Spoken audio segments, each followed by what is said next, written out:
murtida maanta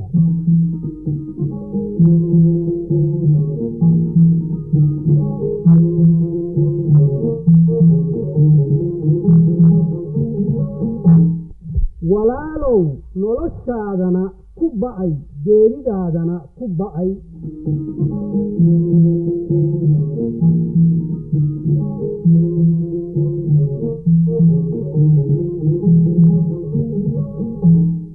xiriirka walaalnimo wax wada qabsiga iyo taageero isweydaarsigu waxay ahaayeen xeer ka dhaxeeyay dadka taniyo xaawiya aadan xoogooda ay isu geystaan ayayna xoolaha ku tabcadaan xeeladaha noloshana ugu xusliyaan iyagoo dhacdiyo dhalato u xanjeeran xurquunkii hoygii iyo dhammaan wixii ay naftoodu ku raaxaysan lahayd haddii loo xirrib dheeraado xeerkaas aadaminimona mala aado imtixaan adduunyiyo daraan maskaxdiisu xutubin qaayadaasoo ka garasho xumaada amase ay dan xaaraan ah xurubsigeedu u horseedo xaasidnimo uu walaalkii xawda uga gooyo taasina waa dhaqan xumo eebbe laga magan galo soomaaliduna waxay ku muujisay murtidan maanta erayadeeda oo kala miiranina waxay u laqbaysmayaan sidaan hebelow heedhe noloshaaduna iima roona oo xumaan iga dayn maysid dhimashadaaduna iima roona oo meel aad iiga muuqatay baa igu marnaanaysa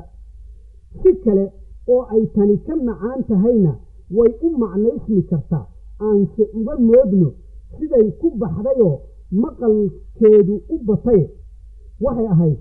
hawraar uu nin indheer garad ahaa kaga qoomamooday xiriirka dhex maray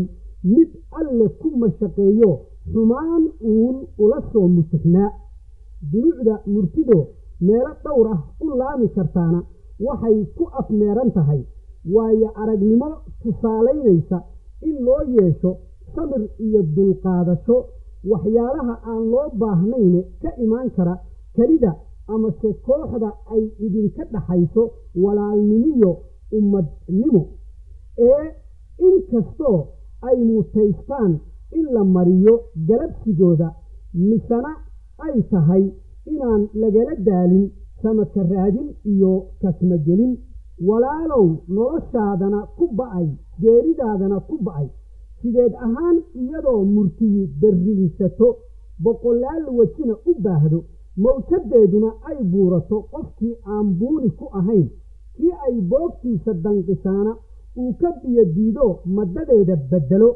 aan ku banaanadinno arrimaha ay murtideennan maantu beegsanayse maamulkii bukaye afkaabuuxsiga ahaa baryadii shisheeyaha iyo haybad la'aantii dunida lala hofshayn jiray inay bulshada soomaalida ku beeranto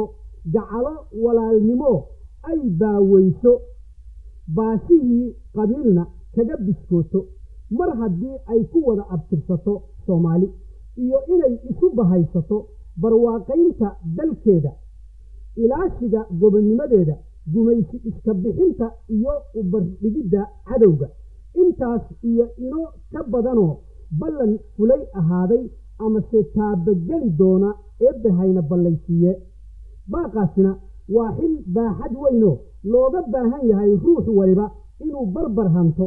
marka haddii uu dembi galo xabis loo taxaabo ama xabaal lagu garbiyo intuu bulshada mardadabaano waa ulajeeddada ay murtidaani u biyo shubanayse sow barbarkiisii bannaanaan mayo haddii la masaabixi lahaana sow bi'iisii maahoo xumaantii u biseeli mayo allow habboonaan lahayda in lagu baraarugsanaado hadalkaas bayrkiisu yahay walaalow noloshaadana ku ba'ay geeridaadana ku ba'ay